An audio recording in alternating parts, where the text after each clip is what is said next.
it's Terra with TSG Realtors. Welcome back to another episode of Tea Time with Terra. Today's guest doesn't really need much of an introduction. I'm sure you've seen him all over our social media platforms. He's our broker and owner of TSG Realtors. Welcome, Kris Shannon. Thanks, Terra. So today we are going to be drinking, I found this cool tea from Kroger actually. It's a low sugar, low calorie, sugar-free, low calorie tea, and I think it's really good, so we'll see what you think. Cheers. Right.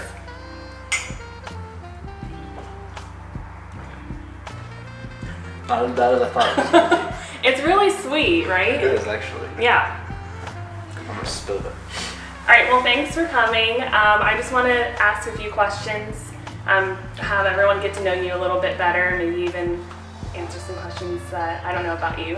But, you've talked about investing and real estate on most of the videos, but we want to dive a little deeper. Okay. So to start off, tell us a little bit about yourself, maybe where you went to school, where you're from, things like that. Oh gosh, that's loaded. Yeah. So up until 8th grade, I grew up in the suburbs of Philadelphia, so that's why all my teams are from Philadelphia. So the Phillies, the Sixers, the Flyers, the Eagles, Penn State, which I get a lot of crap from living in Columbus. You're not a Buckeye fan. Yeah, it's not that we're not a Buckeye fan, just bigger Penn State fans. But in 8th grade, around Thanksgiving, we moved out to Western Ohio. I went to a small school called Maria Stein Marion Local for people that know it. Maria Stein just qualifies that it's not located in Marion, Ohio. It's actually almost on the border of Indiana. I stayed there. I went through high school there, and then I left and went to college, obviously. I went to Urbana for 3 years. I played soccer there. And then I went up to Toledo. I played my last year of soccer up at Toledo.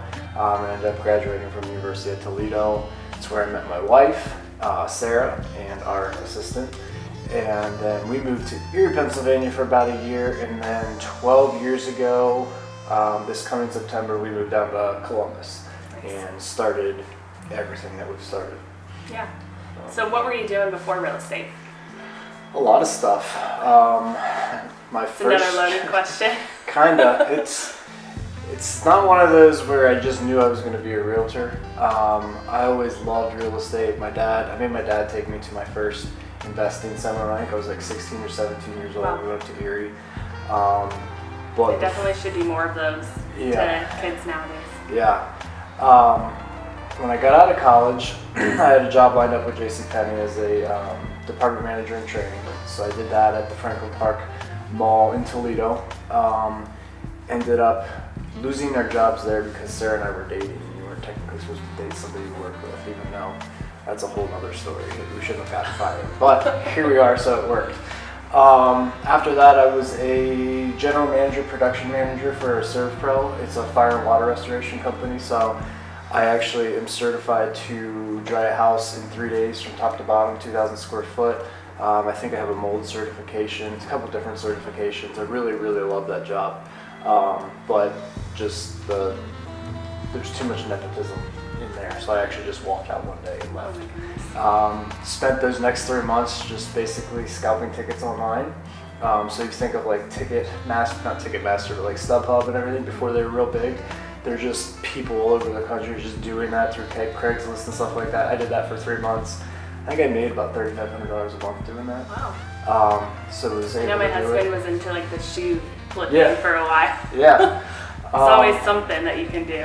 If you want to make money, there is ways to make money. You just have to figure it out and hustle. Actually accepted a job to come to Columbus as an account manager for a rent-to-own company. And within 2 or 3 months, I was managing my own store, so I managed a couple stores for them. And then actually went back to the ServPro here in Columbus, found out that I was around here because I went in to talk to them about getting some treatment for some mold we had in one of the houses that we were fixing up. So I ended up leaving the rent-to-own store, and I was working as a crew chief there because we were going to purchase one of their franchises, the Hilliard franchise. So we were going to open our ServPro. Didn't end up doing that. Kind of took some time and just kind of backed off for a little bit, sold the properties that we owned, and just kind of lived for a summer on that money. It wasn't smart, but we did it. And then got into real estate and into Hollywood Casino as a table game dealer at the same time as we were also running a fitness studio in Pickerington. We decided, hands in all kinds of different pots. yeah, ended up quitting at the casino, and a couple months later we ended up shutting down the studio because real estate was the clear way to go with everything. Yeah, it kind of sounds like kind of intertwined with real estate, just kind of happened for you. And Yeah, I always looked at the jobs that I took so that I had life skills that I could pass on. So like Serve Pro, fire water restoration, being a manager at different companies, those are easily transferable skills down the road. Especially now, doing Yeah. investment properties and stuff definitely probably comes in handy. Yep, 100%. Cool. So, what are you doing when you're not doing real estate? Kind of take a step back. Oh, that's hard because I feel like I'm always doing some sort of real estate. I go to the gym almost every day, basically every day. You do CrossFit. So, CrossFit, yep. I'm there for an hour and a half to 2 hours a day generally, just to kind of work out any type of stress. And up until basically this past weekend, I was playing soccer a couple nights a week. But Yeah, now it you're... is so bad that I had to officially, after I'm 38, I'll be 39. I've played since I was 3 through college, and then, so we're talking 35 plus years that I've played soccer. I can no longer play because my knee. Like at all now, or? At all. Have you tried acupuncture or anything like that? No, because it's just the degeneration of the knee bones and everything like that. There's no meniscus and all that. How are you holding up with that? It's pretty fresh still, so we'll see. Yeah. Okay. Check with you next Actually, week. if my team, people that I play with see this, they don't even know yet. There's only 2 people that know. It's breaking news. Yeah, here. breaking news. We'll have to put the breaking news on there.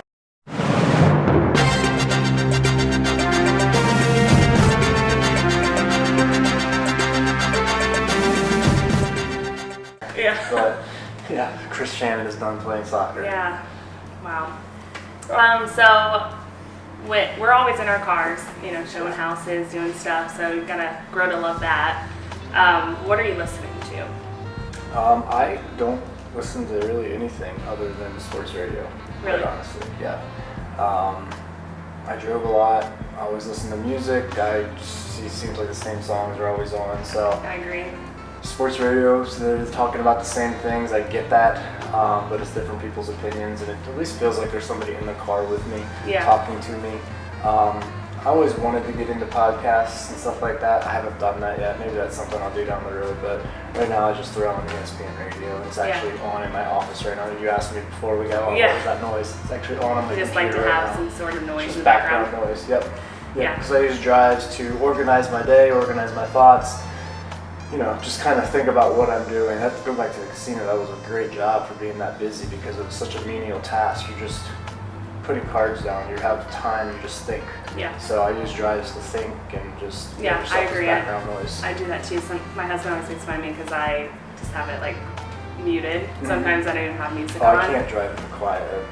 That's just like I'm kind of meditating in a sense, just like thinking about what's going on, what I'm going to do next. So I like it. It's peaceful and it's like my only quiet time for the kid running around.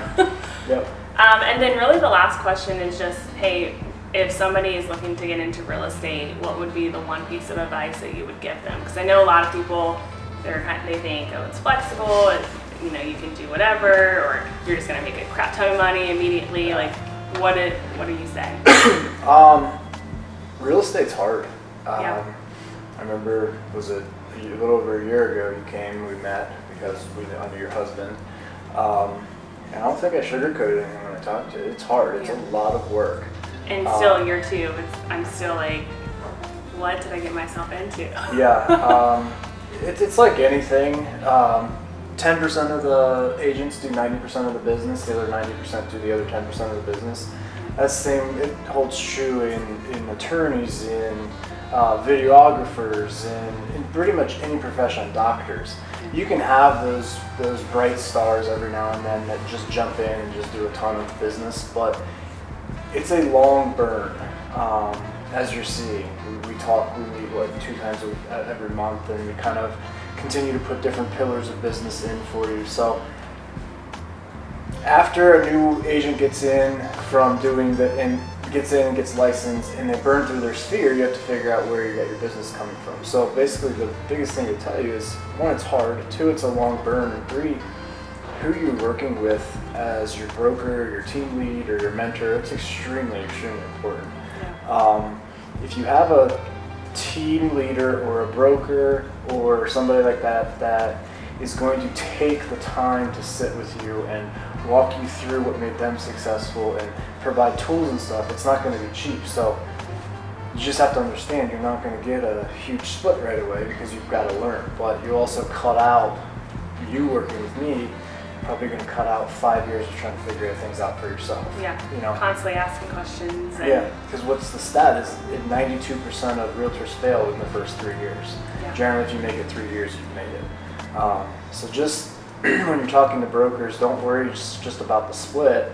Find out what you're getting in return for that. And that's the one thing that I think we've talked about a couple of times. Like, I try and provide as much value as I can for the split, but there's definitely a cost to doing business. Right. It's just not an easy thing to do, and you don't just throw a sign in the yard and make a bunch Yeah. of money. It's just not realistic, Yeah. as you can attest to. Yeah. A lot of people think that. You know, why do I need a realtor? But Yep. Yep. That's a whole different story for Yeah. sale by owners. Yeah. Stay tuned for that video. Right. But anything else that you want people to know about you? Not that I know of. Anybody's free to ask me anything. I'm pretty much an open book, probably sometimes to a fault, but I'd rather be as open as I can, as helpful as I can. There's enough business to go around that we can help anybody and everybody that we want to. So, Yeah. Well, thanks again for yeah, thank you. sitting down with us.